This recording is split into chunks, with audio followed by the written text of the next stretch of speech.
दो न्यारे शास्त्रानुसार चलते मुझको चलाते विनय सिर को झुकाते पूजो उन्हें विनय से सिर को झुकाते उन्हें विनय सिर को झुकाते स्वस्ति त्रिलोक गुरुवे पुंगवाय स्वस्ति महिमोदय सुस्थिताय स्वस्ति प्रकाश सहजोगित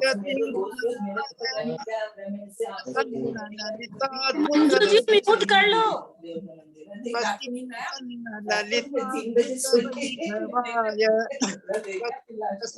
ललिताद्भुत वैभवाय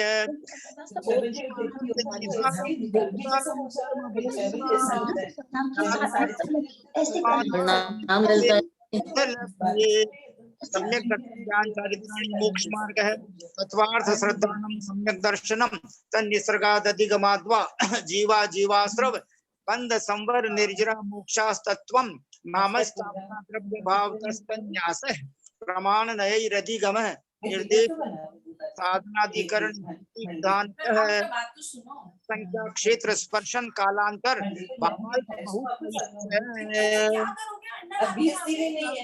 परम आदरणीय बाबूजी साहब श्रीमान पासवान पाटली साहब और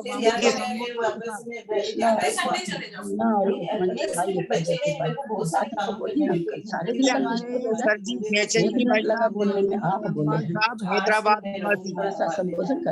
गए थे आगरा और इफ्ता। तो वहाँ पर आगरा के अंदर मुनिराज श्री ब्रह्म सागर महाराज के दर्शन करके आए।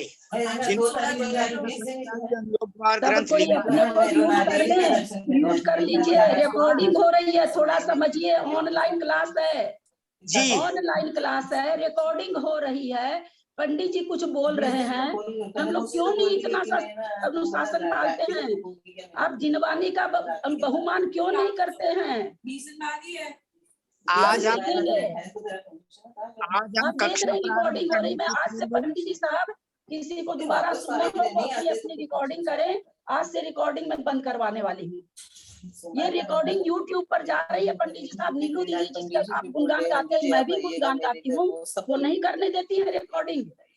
मंजू जी अपना म्यूट करिए कि भाई कुछ भी हमारे से अन्यथा निकल जाएगा तो लोग जानेंगे। करती है, कहती नहीं, मैंने कहा भय लगता है कि कुछ भी गलत हो जाए। तो यहाँ पर रिकॉर्डिंग हो रही, तो आप अपने घर की कहानी कह रहे हैं, टीवी चला रखे हैं, कोई ना कोई मन लग जाएगा। थोड़ा सा भी होता ही नहीं है कि रिकॉर्डिंग हो रही है, ऑनलाइन क्लास है।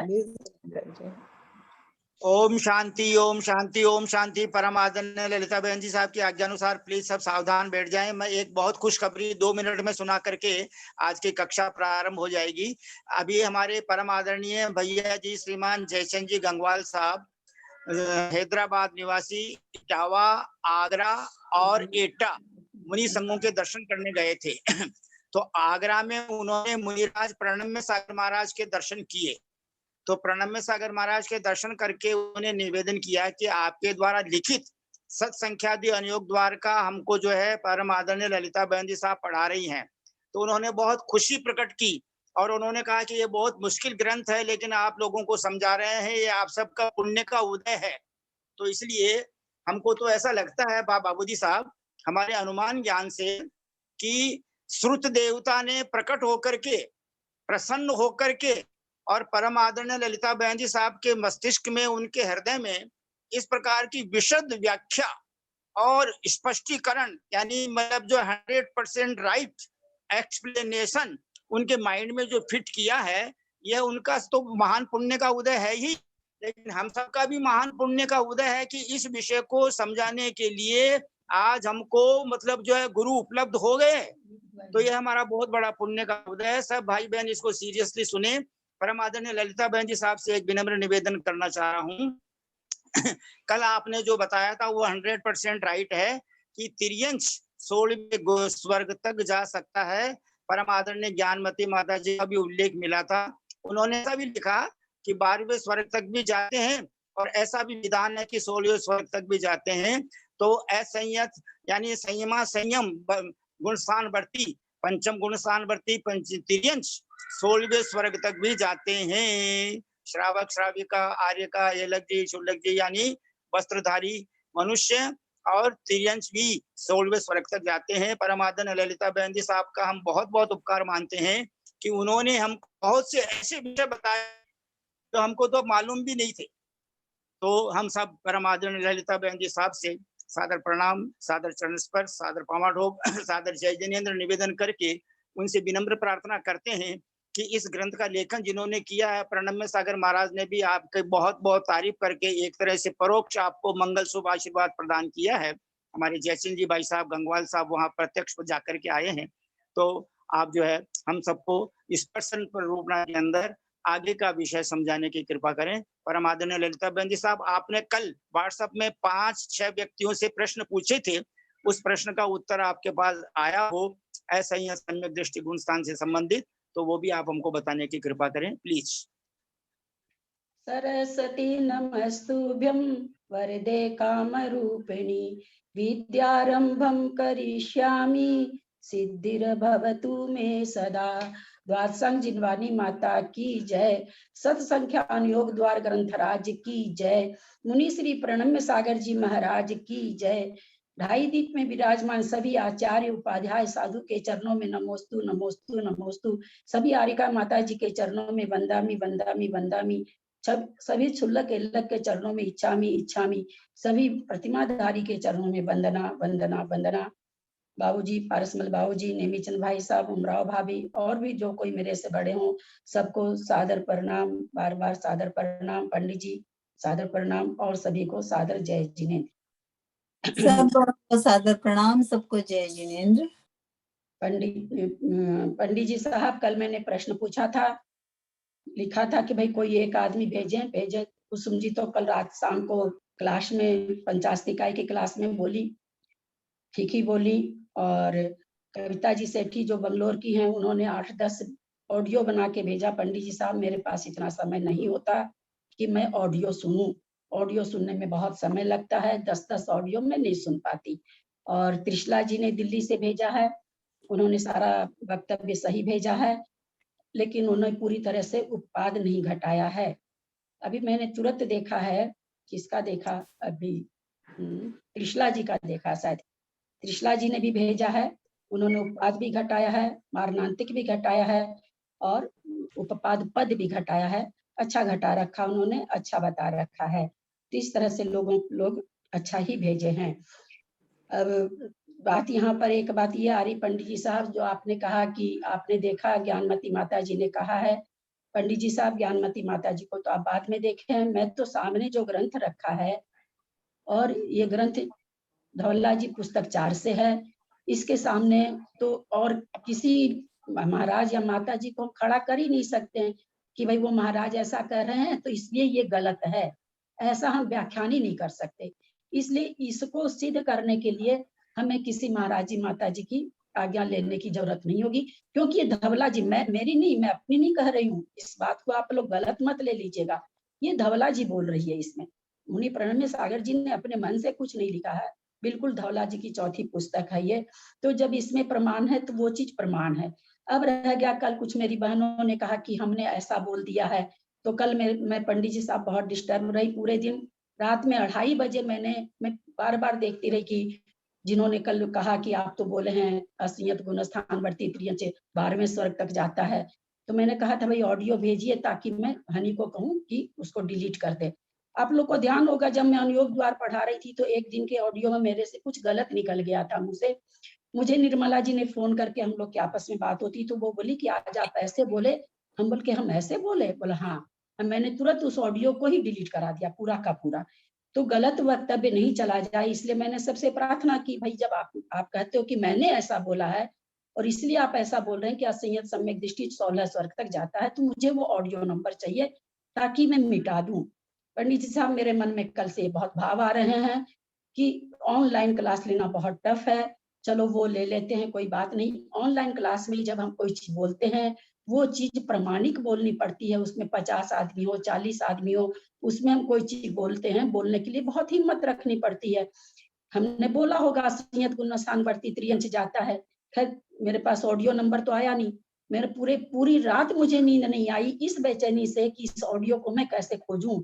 2:30 बजे एक जो 2 लोग कल बोले थे, उसमें एक का आया मेरे पास मैसेज, नहीं आप तो ऐसा बोल रखे हैं कि 12वें स्वर्ग तक का देव त्रियंच बनता है। मैं क्यों, तो सतार चतुष्क एक बार नहीं हजारों बार हमने बोला होगा लोगों को। तो उन्होंने बोल तो ग्रुप ऑनलाइन ग्रुप में आप कोई गलत चीज बोल दो और फिर बाद में अगर आप हमको बोल रहे हो, उससे नहीं होगा ना। वो तो रिकॉर्डिंग होके चला गया यूट्यूब में, उसको 10 लोग भी सुन सकते हैं, 100 लोग भी सुन सकते हैं। थोड़ा समझिए कि स्वाध्याय ऑनलाइन हो रहा है। ऑनलाइन होने के बाद में ये स्वाध्याय यूट्यूब पर जा रहा है। किसी महाराज की भी बात बोलने के पहले हम 100 बार सोचें कि हाँ ये ऐसा बोले हैं ना वो, क्योंकि मेरे से ऐसा नहीं, मेरे से गलती नहीं होगी, गलती भी हो सकती है। आचार्य की लिखी हुई वाणी को कई बार मैं नहीं समझती हूँ, मैं खुद ही 10 बार पढ़ती हूँ तो मेरे को समझ में आता है। तो ऐसा नहीं कि मेरे से गलती नहीं होगी, मैं किसी से पढ़ी नहीं हूँ, अपने से दिमाग लगा करके पढ़ती हूँ, मेरे से गलती होने की संभावना पूरी है। लेकिन अगर आप ऑनलाइन उस चीज को जब बोले हो कि आप बोले हो चौथा गुण स्थानवर्ती त्रियंच 12वें स्वर्ग तक जाता है, तो फिर आपको तो ऑडियो हमको भेजना चाहिए या फिर बोलना नहीं चाहिए। मैं कितनी आहत हो जाती हूँ, कितनी आहत हो जाती हूँ, क्योंकि मैं बहुत नाप तोल के बोलना चाहती हूँ।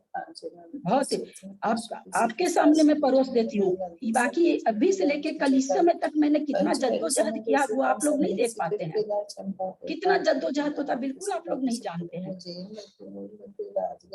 आपको 1 मिनट लगी बात को कहने में, जरा सा आप तो बोले हो 12वें स्वर्ग तक जाता है। आपका छोटा सा सेंटेंस मेरी सारी रात की नींद खराब कर दिया। आज मैं आधी बीमार हो गई, तो बीमार ऐसे ही रहती हूँ मैं। मतलब कोई चीज आप प्रूफ के साथ दीजिए। मैं बोली हूँ मेरे को मेरा ऑडियो दीजिए, मैं मिटाऊं उसको, सबसे पहले मिटाऊं, मैं डिलीट करूँ, मैं मेरे को डिलीट करने की चिंता है। मंजू भाई अपना वीडियो भेज दीजिए। दीदी मैंने जो भेजा है वो ठीक लिखा है। श्रावण मास से शुभ कृष्ण पक्ष दीदी मैंने जो आपको भेजा है, क्या पढ़ रहा है?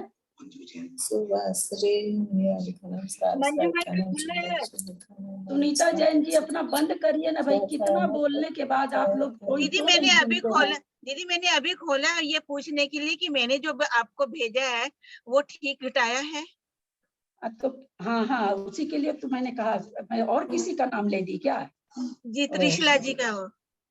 अच्छा, पता नहीं किसी का उतना ध्यान नहीं रहता है, शायद आप ही का, तब अभी आप ही का पढ़ी तब सुनीता जैन। त्रिशला जी का भी भेजा हुआ सही है, उनका शायद मैंने रात में पढ़ा था, उनका भी सही। मैंने तो इसलिए ऑडियो भेजा आपको, आप बोले ना पढ़ने में दिक्कत होती है, तो मैं सोची ऑडियो में वो 5-6 मिनट का ही ऑडियो है। ऐसा है ना कविता जी, बहुत सारे ऑडियो भेजे हैं, तो उतना समय कहाँ से लाऊं मैं? तो मैं बस क्या सोच के बोल रही थी, मैं बोली लिखा हुआ नहीं बोलूंगी, जो मतलब मुझे आप सोच के बोल रहे हो, सोच के बोल रहे हो, तो आप धीरे धीरे बोल रहे हो, तो उतना पेशेंस मुझे भी रखना पड़ेगा सुनने के लिए।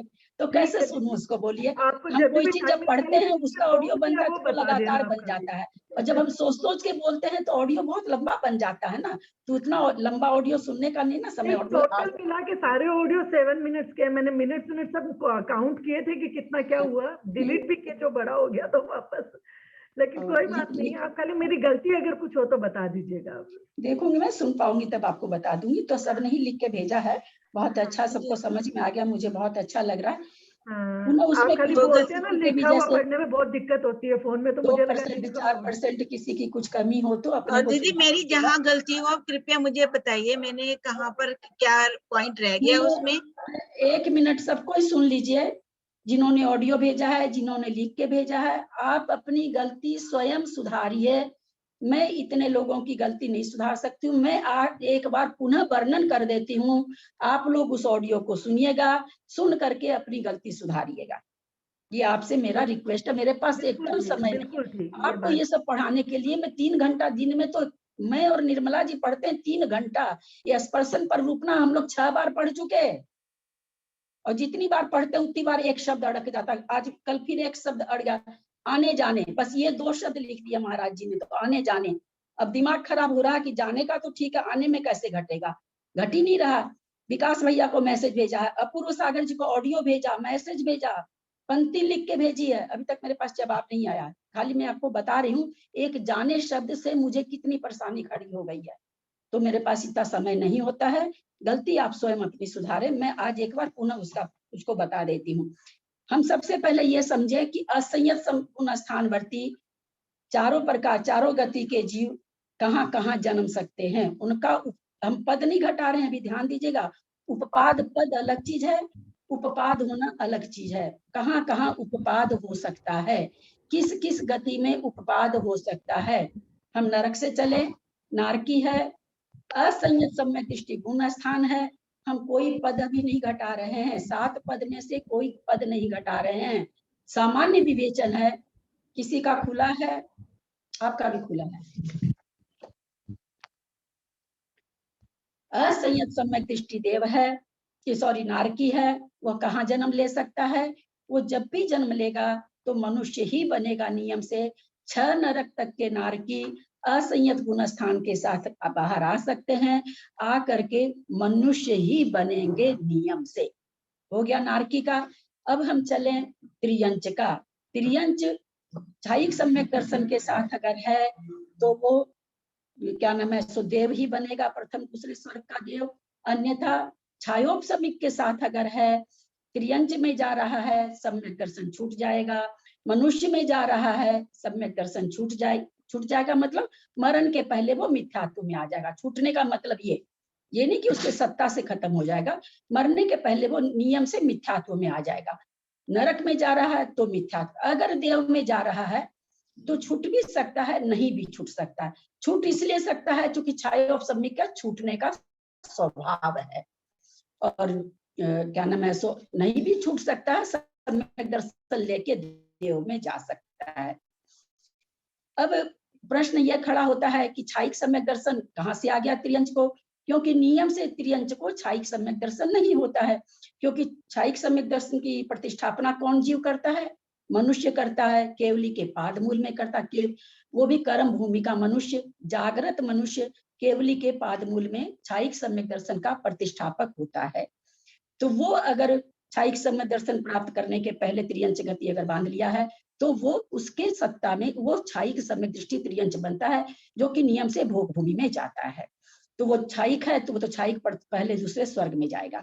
अब हम चले, त्रियंच का हो गया, और त्रियंच असंयत सम्यक दृष्टि है तो नियम से वो क्या नाम है, सो देव में जाएगा। अगर सम्यक दर्शन नहीं छूटेगा, तो छूट रहा है तो वो कहीं भी जा सकता है, चारों गति में जा सकता है।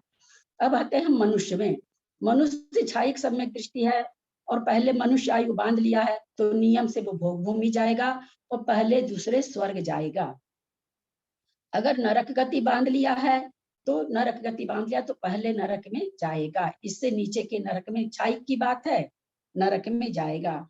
अगर उसने त्रियंच आयु बांध लिया है तो भी वो भोग भूमि में जाएगा। देव में जा रहा तो जा ही रहा, छायिक सम्यक दर्शन है, जा ही सकता, कोई बात ही नहीं है। अब अगर मनुष्य छायोपसमिक है तो छायोपसमिक मनुष्य अगर नरक में जाए, त्रियंच में जाए, मनुष्य में जाए, उसका सम्यक दर्शन नियम से उस समय छूट जाएगा। पहले भी छूटा हुआ रह सकता है, ऐसा कुछ नहीं कि मरण के पहले, लेकिन नहीं भी छूटे तो मरण के अंतर्मुक्त पहले सम्यक दर्शन छूटेगा, अंतर्मुक्त विश्राम करेगा, फिर वो उस पर्याय में जाके जन्म ले लेगा। देव में जा रहा तो बना भी रह सकता है सम्यक दर्शन। जैसे कल जयश्री श्रॉफ ने क्या, भाई 66 सागर कैसे रहता है, तो इसी तरह से तो रहता है, मनुष्य से देव में जाता है, देव से मनुष्य में आता है, मनुष्य से देव में जाता है, इस तरह से वो 66 सागर आवागमन करता रहता है, उसका छायोपसमिक सम्यक दर्शन उसका बना रहता है। तो कोई छूटना जरूरी नहीं है, छूट भी सकता है, नहीं भी छूट सकता है। तो इस तरह से हमने, अब जो देव छायिक सम्यक दृष्टि है वो कहाँ जन्म लेंगे? मनुष्य में ही लेंगे। छायोपसमिक सम्यक दर्शन के साथ अगर आ रहे हैं तो भी वो मनुष्य ही बनेंगे, चाहे वो किसी भी स्वर्ग के देव हों। हमने ये सारी बात असंयत गुण स्थान के विवक्षा से समझी। आप लोग अपने को इसको सुन के सब कुछ ठीक कर लेंगे। मेरी सबसे प्रार्थना है, मैंने उसमें ये लिखा था कि कोई एक आदमी मुझे भेजें तो वो ठीक होगा, तो स्टूडेंट ग्रुप में भेज देंगे। मैंने इसलिए सबका नाम दे दिया था कि कोई बिजी रहते हैं, कोई समझ में आता है, किसी को नहीं आता है, जिसको आया हो वो कर ले। आप लोग का सबका आया, मुझे बहुत अच्छा लगा। जिनका थोड़ा लिख के आया मैंने पढ़ने की भी कोशिश की। कुसुम जी ने रात में सारा बोल दिया था, पंचास्तिकाय में कविता सेठी जी ने ऑडियो भेजा है, मैंने 1-2 ऑडियो सुना, पर उतनी पेशेंस नहीं रख पाई मैं। आप लोग से मेरी प्रार्थना है विनय पूर्वक, अदरवाइज नहीं लेंगे। आप लोग इसको सुन के उपपाद ठीक कर लीजिएगा।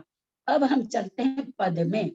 अभी तक हम उपपाद समझे किसमें जा सकता है, अब हम 7 पद को समझते हैं कि असंयत सम्यक दृष्टि जीव का 7 पद में कितना कितना स्पर्शन घटेगा। अब हम क्या समझने जा रहे हैं, क्षेत्र संख्या में सत संख्या क्षेत्र स्पर्शन में स्पर्शन समझने जा रहे हैं। असंयत सम्यक दृष्टि का समझने जा रहे हैं कि 7 पद में वो कितने आकाश के प्रदेशों को स्पर्श करेगा। हम सबसे पहले चलते हैं स्वस्थान। स्वस्थान में सम्यक दृष्टि हो, साधन हो, कोई भी जीव हो, हम हमेशा पढ़ते आ रहे हैं। अभी नहीं पढ़ा, अभी पेज से पढ़ाई नहीं रहे ना। स्वस्थान में लोक का असंख्यात्म भाव, क्योंकि जो जीव जहाँ है अपने स्थान में, आप कलकत्ता में जन्म लियो, कलकत्ता में घूम रहे हो, जयपुर में जन्म लियो, जयपुर में घूम रहे हो, दिल्ली में जन्म लियो, दिल्ली में घूम रहे हो, कितना क्षेत्र होगा, वो लोक का असंख्यात्म भागी होगा। अब चले हम वेदना, कसाय, बेकिरियक, मरणांतिक, उत्पाद, विहारवत, स्वस्थान, ये जितने भी हमेशा ही स्पर्शन पर रूपना में हम पाएंगे। जितना भी बेक्रियक समुद्घात है देवगति में ही घटता है। स्पर्शन, ज्यादा स्पर्शन, बेक्रियक तो बहुत एक इंद्री भी करते हैं, मनुष्य त्रियंच सभी करते हैं, पर जो स्पर्शन घटता है वो देव में घटता। ऐसा क्यों होता है, नारकी में भी घटना चाहिए। हम जान के चले, नारकी कितनी भी विक्रिया करे अपने बिल से बाहर नहीं आ सकता। तो कितनी सी भी क्रिया करेगा वो असंख्यात योजन का, तो असंख्यात योजन कर लेगा। बिल हम लोग सभी जानते हैं असंख्यात योजन के भी हैं, संख्यात योजन के भी हैं। असंख्यात योजन वाला नारकी असंख्यात योजन कर लेगा विक्रिया, राजू में तो नहीं कर पाएगा, तो उसका स्पर्शन हम विक्रियक समुद्घात में ले ही नहीं सकते हैं। मनुष्य जैसे मान लीजिए चक्रवर्ती करता है, कितना कर लेगा, 2.5 द्वीप से 96,000 रानियों को लेकर के आया है, तो एक मूल रानी के लिए मूल शरीर हो गया, बाकी रानियों के लिए कर लेगा तो 2.5 द्वीप के अंदर ही करेगा। त्रियंच को ले लेते हैं, तो त्रियंच में 2 इंद्री 3 इंद्री के लिए तो विक्रिया आती ही नहीं है, 1 इंद्री के लिए आती है, तो वायु कायु के लिए घटेगा उसमें 5 राजू। तो चूंकि उसका स्पर्शन छोटा है, चूंकि इसलिए उसका विक्रिया का स्पर्शन को नहीं लिया गया है। जब 1 इंद्री का विवेचन होगा तो उसमें वायु कायु को लिया जाएगा। अब हम चलते हैं, क्या नाम है, नारकी का हो गया। केवल देव ऐसा है जो ऊपर के स्वर्ग से नरक में आता है विक्रिया करके। कल्याणक में तो आता ही, भगवान के पंच कल्याणक में आता है, लेकिन उससे तो स्पर्शन घटता नहीं। 2.5 द्वीप में आता है, तो 2.5 द्वीप के अंदर तो स्पर्शन घट नहीं सकता, क्योंकि राजू नहीं बन पाता है, इसलिए 2.5 द्वीप में आने से तो कोई स्पर्शन बनता ही नहीं है। नरक में आ रहा, अनेक देव आ रहे हैं, कोई आकाश के किसी प्रदेश से आ रहा, कोई आकाश के किसी प्रदेश से आ रहा, अनेकों देव आ रहे हैं। तो जो 7 राजू में आकाश के प्रदेशों की जो लाइन है वो सारी उससे स्पर्श हो जाती है, तो ये स्पर्शन निकलता है। तो यहाँ पर कहा गया कि विक्रियक समुद्घात में असंयत सम्यक दृष्टि का 8/14 राजू है। हम लोग पहले समझ चुके हैं, संबोधन कर ऊपर के देव है ना, लड़ाने के लिए नहीं आते हैं। जैसे हम असुर कुमार और राक्षस कुमार के लिए कहा जाता है कि लड़ाने के लिए जाते हैं, वैसा ऊपर के देवों का कभी भी व्याख्यान मैं परसमान योग नहीं पढ़ी हूँ, आता होगा तो मुझे पता नहीं, जितना सुनी हूँ सबके मुंह से उतना मैं बता रही हूँ, इसलिए मैं इसमें प्रमाण कुछ नहीं कर। कैसे छुपाएगा वो, ठीक है, उसको तनुजी का खुला है।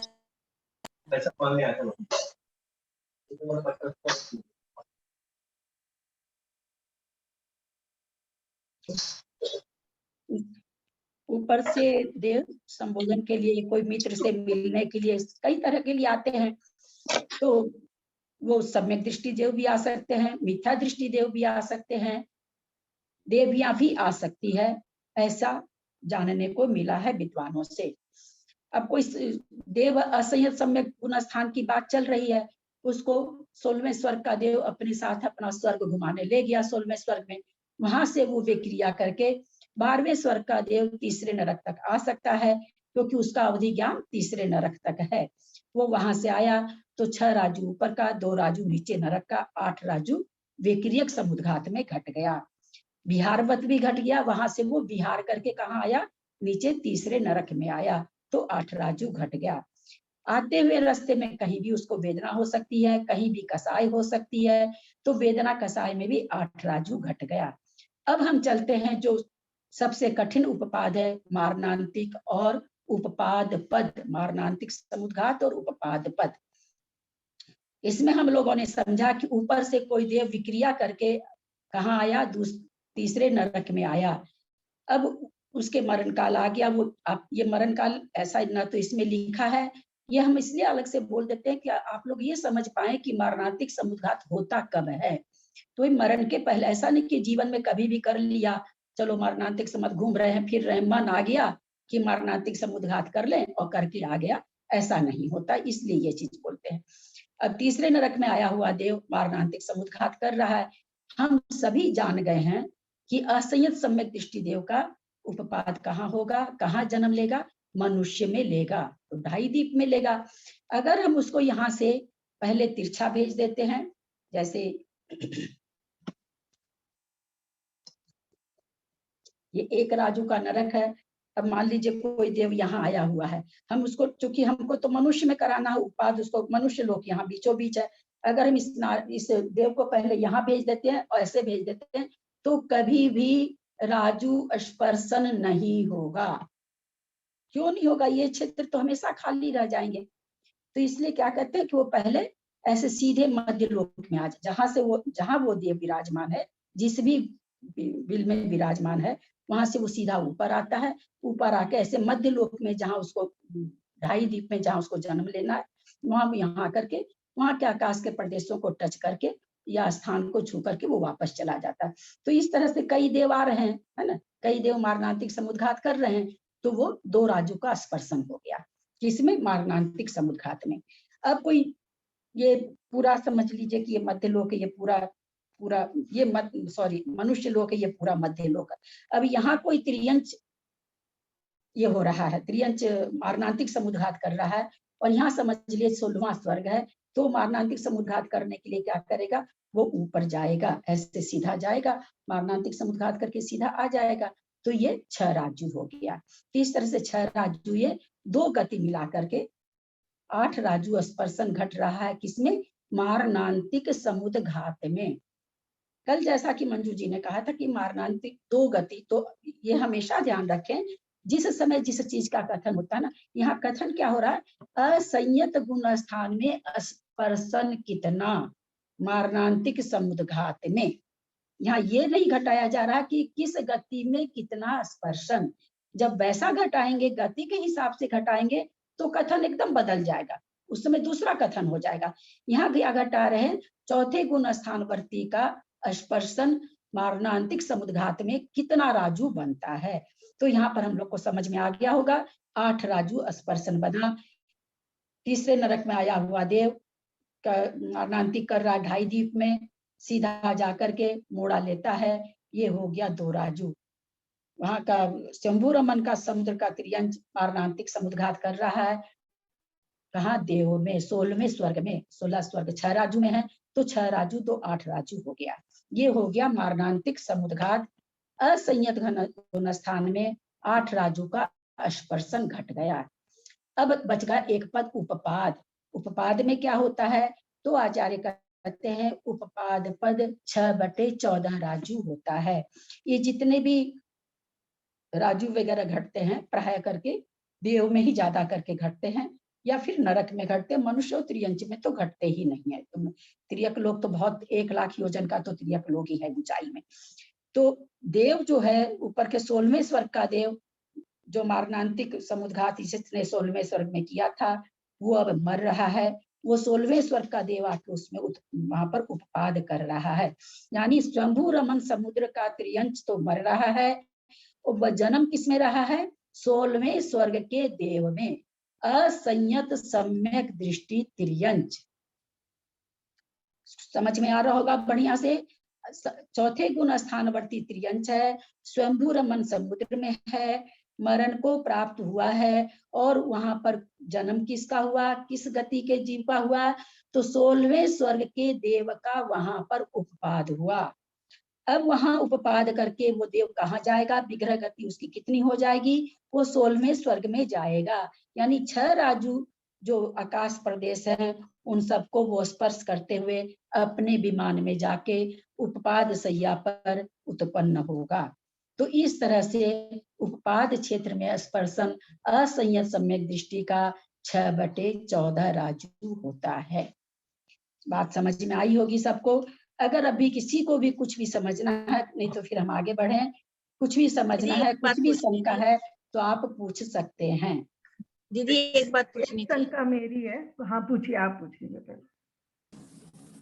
पहले कौन? हाँ बोलिए ना मंजू जी। हाँ दीदी, जैसे मारणांतिक स्वयंभू रमन का जो त्रियंच मारणांतिक करके 16वें स्वर्ग में जा रहा है, तो क्या वो वापस भी आता है? क्योंकि मारणांतिक समुद्र में तो प्रदेश एक बार निकलते हैं फिर दोबारा वापस आकर मूल शरीर में आ जाते हैं। मारणांतिक तो वही होता है। तो क्या जब वो मारणांतिक करेगा तो 16वें स्वर्ग के जहाँ पर जन्म लेना है उस क्षेत्र को छू के दोबारा अपने मूल शरीर में आएगा? हाँ आएगा ना। अच्छा, आना ही पड़ेगा। अगर शंका हो रही थी आता है या नहीं आता। सुनिए एक बात और सुनिए, इसमें दो चीज और सुनिए। मारणांतिक समुद्घात करने वाले जीव के आत्म प्रदेश आकर के अगर उतना समय है तो उसमें मूल शरीर पहले वाले शरीर में आएगा। मान लीजिए समय बहुत कम था और वो स्पर्शन करने तो गया, लौट रहा था वहां से, लौटने के समय, क्योंकि प्राणांत होने में कोई बहुत एक समय का खेला है, वो लौट रहा था और इसमें लगता है अंतर्मूर्त। मारणांतिक समुद्घात में समय कितना लगता है? अंतर्मूर्त। वो गया हुआ था स्पर्शन करने के लिए, स्पर्श कर ही रहा था, इधर उसका प्राणांत हो गया। तो वो सारे आत्मा के प्रदेश जहां विग्रह गति में वो जीव रहेगा वहां जाके मिल जाएगा। इस तरह से दोनों चीज है, वो समय पे डिपेंड है। अगर समय हाथ में है तो आ जाएगा, शरीर में मिल जाएगा, उसके बाद मरण होगा। गया हुआ है, संजोग से उसका मरण हो गया तो वो आत्मा के प्रदेश आके उसके आत्मा में मिल जाएगा। तो जब वो वापस आता है अपने मूल शरीर में, क्या वो क्षेत्र भी स्पर्शन में आएगा? मारणांतिक करके स्पर्श करके वापस आ रहा है और मूल शरीर में आ गया तो वो जो क्षेत्र स्पर्श करेगा? नहीं, हम क्या, अब सुनिए, ये ठीक आपका कहना, वो हम क्या हमेशा, इसीलिए हम बार बार पद पर आप लोग का ध्यान दिलाना चाहते हैं। हम क्या घटा रहे हैं? मारणांतिक समुद्घात। मारणांतिक समुद्घात किसको कहते हैं? आत्मा के प्रदेश बाहर निकल के छूते हैं उसको कहते हैं। वो लौट के आ रहा उसको नहीं कहते हैं। ठीक है ना। वो जा रहा। मारणांतिक समुद्घात कब किया? जैसे कल हमारे मंजू जी कलकत्ता वाली ने भी किया था कि वो ऊपर से आ रहा 6 राजू, तो उसको क्यों नहीं ले लेते हैं? तो मैंने कहा कि वो तो विक्रिया करके आ रहा है, वो विक्रिया में घट रहा है, विहारवत में घट रहा है। मारणांतिक तो यहाँ से आने के बाद कर रहा। दूसरी रहते वो मारणांतिक करने गया ना, वो स्पर्शन कहलाएगा उसका। ठीक है दीदी, समझ में आ गया। थैंक यू दीदी। प्रणाम ललिता दीदी। हाँ, मैं ये पूछ रही हूँ कि आपने जैसे कल बताया था ना कि स्वयंभू रमन का जो तिर्यंच है वो मारणांतिक करके 16वें स्वर्ग में उत्पन्न हो रहा है, तो 16 स्वर्ग से कुछ कम आपने बोला था कल, ऐसा मुझे याद आ रहा है ना। वो जितनी भी यहाँ पर स्पर्शन का, 1 मिनट, स्पर्शन की जो भी परिरूपना आएगी ना, सब में आप लोग देखेंगे 8/14 राजू से कुछ कम, 6/14 राजू से कुछ कम, 1.5/14 राजू से कुछ कम। तो कुछ कम का क्या होता है? नरक में तो क्या है, नरक में तो नीचे 1000 योजन छोड़ा जाता है और स्वर्गों में ऊपर उनके विमानों के ऊपर का क्षेत्र छोड़ा जाता है। नीचे तो उनके विमान उस पर रहते हैं नीचे से, जब भी कुछ कम ऊपर में घटाएंगे तो उसके विमान के ऊपर का क्षेत्र लेंगे। नरक का कोई भी अगर पद हम घटाएंगे तो नरक में नीचे का 1000 योजन लेंगे कुछ कम में। हाँ, लेकिन अगर अपन इसमें जब नीचे से अपन घटाए, तीसरे नरक से जो जीव निकल रहा है और मनुष्य लोक में स्पर्श करेगा, तो अपन तब सिर्फ वो मतलब 2 राजू क्यों बोले? 2 राजू कुछ ज्यादा क्यों नहीं बोले? मैं ये पूछना चाहती थी। मतलब तब अपन ने सिर्फ 2 राजू ही बोला है ना। हाँ 2 राजू। अब सुनिए, क्यों नहीं बोलना चाहते हैं 2 राजू से कुछ, 2 राजू से कुछ कम क्यों बोलते हैं, कुछ अधिक क्यों नहीं बोलते हैं? एक तो नीचे का 1000 योजन छूट गया। हाँ ठीक है। और आप ये कहें कि भाई नीचे का 1000 योजन छूटा तो क्या हुआ? 1000 का क्या नाम है, ऊपर का जो क्षेत्र है मेरू पर्वत के नीचे वाला 1000 योजन की जो उसकी जड़ है वो बढ़ गया ना, तो दोनों तो बराबर हो गया। हाँ समझ रहे हैं मेरी बात? हाँ बिल्कुल। 1000 योजन हमने तीसरे नरक का छोड़ा, और 1000 योजन चित्रा पृथ्वी जो 1000 योजन 16,000 योजन का जो खर भाग है, उसमें 1000 योजन ऊपर का है, जहां तक मेरू का मूल है वो हिस्सा ऊपर के 7 राजू का है। तो 1000 योजन वो ऊपर के 7 राजू को छू रहा है, समझ रहे हैं ना? उसको वो टच कर रहा है, तो बराबर हो जाना चाहिए।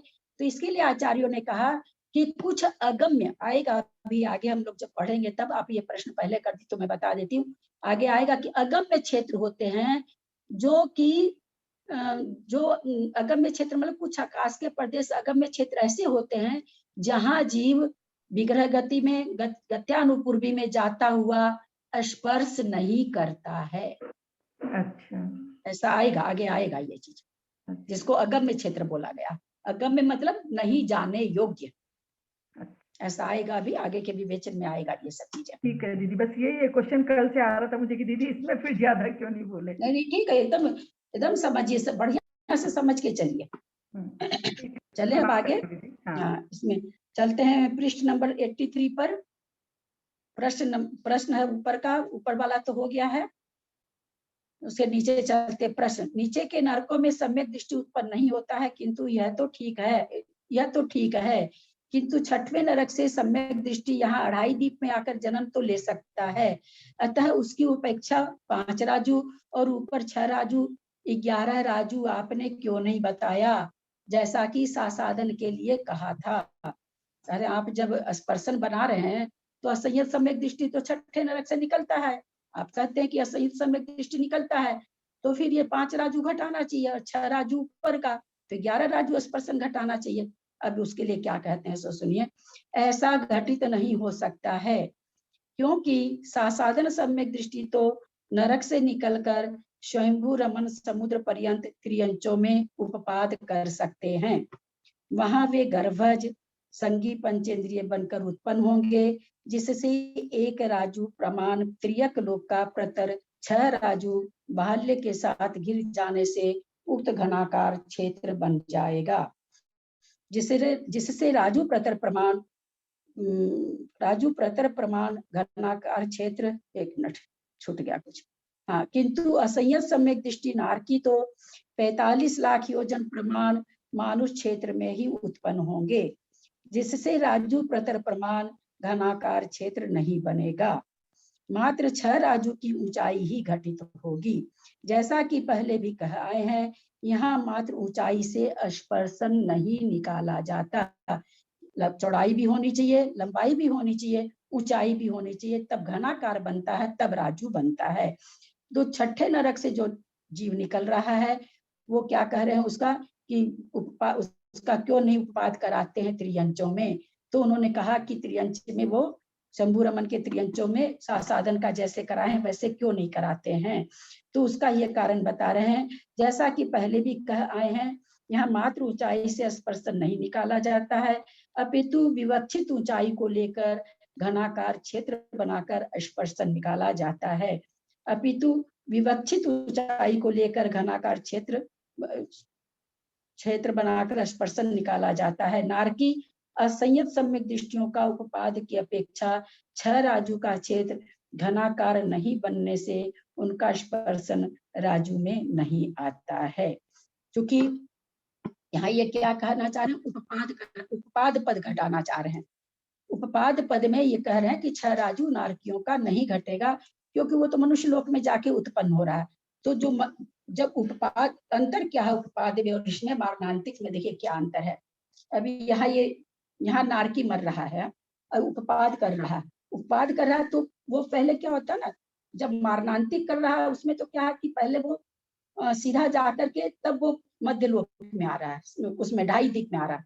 पहले वो जहां से मारणांतिक कर रहा है वहां से वो सीधा आया और यहाँ उसने मारणांतिक समुद्घात किया। उपपाद पद में क्या होता है, जहां क्या नाम है उपपाद जो करेगा, जैसे नारकी 6ठे नरक में यहाँ पर है, अब वहां पर उत्पाद मनुष्य का हो रहा है, मनुष्य यहाँ पर है, तो वो उत्पाद जो करेगा तो वो पहले तिरछा जाएगा फिर दंडाकार जाएगा, तो ये सारे प्रदेश उसके अछूते रह जाते हैं।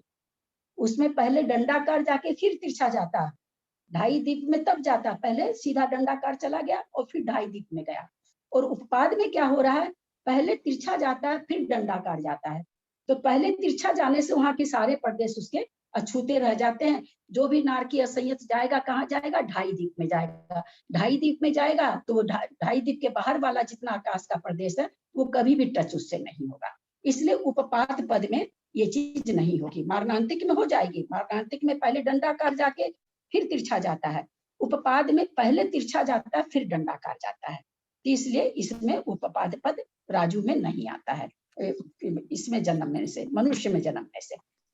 दीदी ये नियम है क्या कि हाँ। मारणांतिक में पहले दंडाकार जाए, और ये जो आप हाँ, अभी तो बताए हो? नियम तो हम नहीं जानते थे, हमने ये नियम, हम कल ये भी कहे कि महाराज श्री ने क्यों नहीं ये सब नियम देते हुए आगे बढ़ाते तो अच्छा रहता। महाराज श्री ने ऐसा कुछ किया नहीं, महाराज श्री ने तो लिख दिया। आगे इन्हीं की व्याख्या जब आ रही आगे, उससे हम लोग पकड़ पकड़ के इस चीज को निकाले। दीदी एक बार वापस बताइए कि उपपाद में कैसे डंडा पहले होगा, एक बार वापस बताइए ना। जहाँ नारकी मर रहा है ना, तो हम लोग देखिए इससे ऐसे भी इसको हम लोग ऐसे इसमें भी लगा लिए। हम लोग सभी जाते हैं कि विग्रह गति में जब कोई जीव मरण करता है तो पहले कहाँ जाता है, पहले सीधे ऊपर जाता है, फिर उसको जहाँ जन्म रहता है वहां जाता है। ये तो हम जानते हैं ना। तो इसलिए इससे अपने आप ही निकल गया कि कोई नारकी, मान लीजिए कि इंद्र के विमान में मर रहा है, हाँ, इंद्र के विमान में नारकी मर रहा है, मनुष्य असंयत है इसलिए मनुष्य बनेगा, असंयत है इसलिए मनुष्य बनेगा, नारकी है इसलिए नहीं बनेगा। ध्यान रखिएगा, साधन होता तो स्वयं रमन में करा दीजिए, राजू का स्पर्शन हो जाएगा, कोई झगड़ा ही नहीं है। क्योंकि हम मनुष्य बना रहे हैं तो विग्रह गति में पहले जीव कैसे जाता है, सीधा जाता है फिर मोड़ा लेता है। और मारणांतिक समुद्घात में क्या हो रहा है कि उपपाद पद में क्या, उपपाद, एक मिनट, इसमें एक मिनट पहले तिरछा, उपपाद, हाँ एक मिनट, उपपाद में क्या कर रहा है, जहां से वो मर रहा है वहां से पहले तिरछा होके, चूंकि मनुष्य लोक में जाना है वो सीधे मनुष्य लोक में जाके जन्म ले लेता है। और मारणांतिक में क्या कर रहा है, मारणांतिक जहां से कर रहा है वहां से वो सीधा जाके और फिर वो मोड़ा ले रहा है। ऐसी चीजें हम लोगों को इसी किताब में आगे आएगी, आप लोग पढ़ेंगे, हम लोग उसी को पढ़ के निकाले हैं। हमारे पास इतना कोई साधन थोड़ी है, हर चीज तो सब जगह मिलती भी नहीं है। धवला छू नहीं सकते हैं कि चौथी पुस्तक खोल लें और खोल के पढ़ लें, ऐसा कुछ व्यवस्था हो नहीं सकती है। तो आगे महाराज जी ने जितनी व्याख्या की है स्पर्शन में, उससे पढ़ के ये सब हम लोग निकाले कि आखिर में ये पद घट कैसे रहा है। हम लोग का भी जैसे आज आपको दिमाग में आई तो हम लोग की बात में भी आई, ये स्पर्शन कैसे घटाएं, उपपाद में नहीं घटाते हैं, मारणांतिक में घटा देते हैं, ऐसे कैसे हो रहा है, कैसे। बहुत माथा खराब, बहुत माथा खराब, बार बार बार बार बार बार पढ़ते जा रहे हैं पागल के जैसे, जैसे कोई पागल कुत्ता काट लिया हो कि कैसे इसको सिद्ध करें कि ये चीज ऐसे बैठेगा।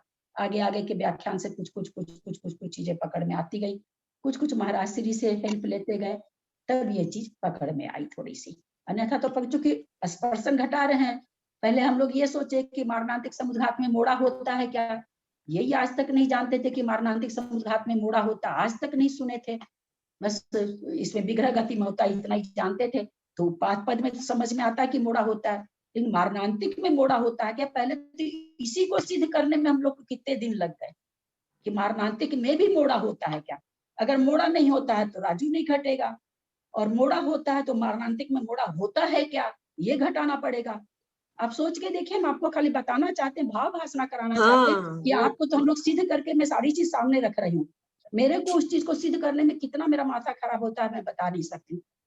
सही बात है, क्योंकि हम लोग को ज्ञान तो है नहीं, थोड़ा सा अल्प ज्ञान है, उस अल्प ज्ञान को तोड़ मरोड़ के करते रहते हैं। ज्ञान हो तब तो कोई बात नहीं हो, ज्ञान तो है नहीं, थोड़े से ज्ञान को जबरदस्ती बढ़ा के करते रहते हैं तो मेहनत तो ज्यादा लगती है। महाराज को भी पूछते हैं, महाराज श्री का भी आ जाता है कई बार कि भाई सब चीज याद तो रहती नहीं है, मैं धवला जी देखूंगा तब बताऊंगा।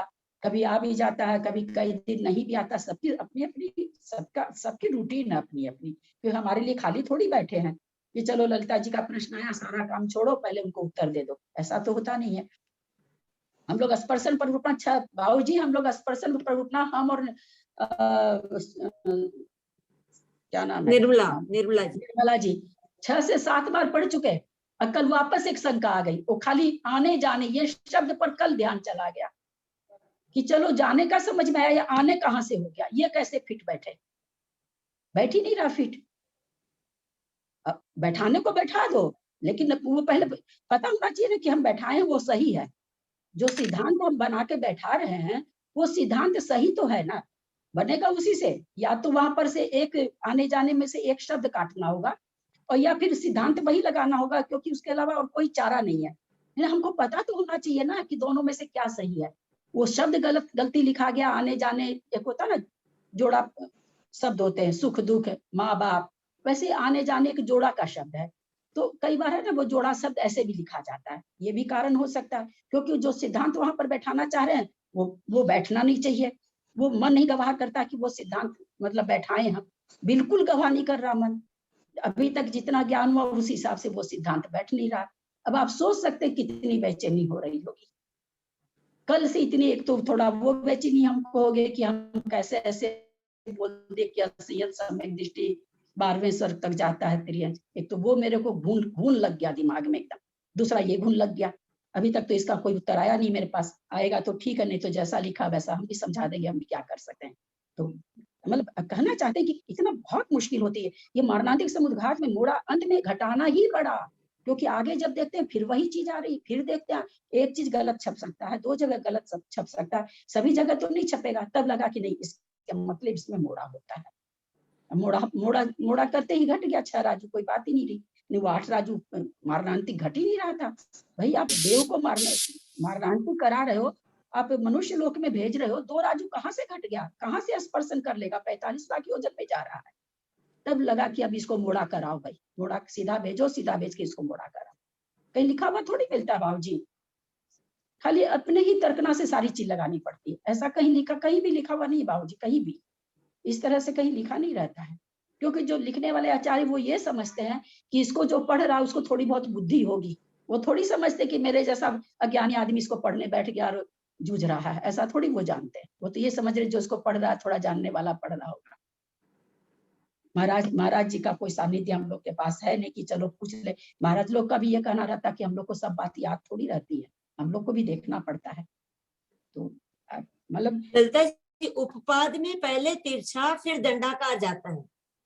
हाँ, तो उसका स्पर्शन वो भी नहीं हो हुआ। जाता है, वो भी। जबकि देखिए ये पक्की बात है कि उपपाद में पहले दंडाकार जाके फिर तिरछा जाना चाहिए। और बताएं आपको एक बात, लेकिन आगे अभी व्याख्यान आ रहा है, आगे आएगा, उसमें वो इस तरह से लिख रखे हैं। तब हम लोगों ने निकाला कि शायद नरक से ऐसा होता हो कि पहले वो, चूंकि उसको कहाँ लेना है जन्म, मध्य लोक, मनुष्य में लेना। हाँ, लेना है।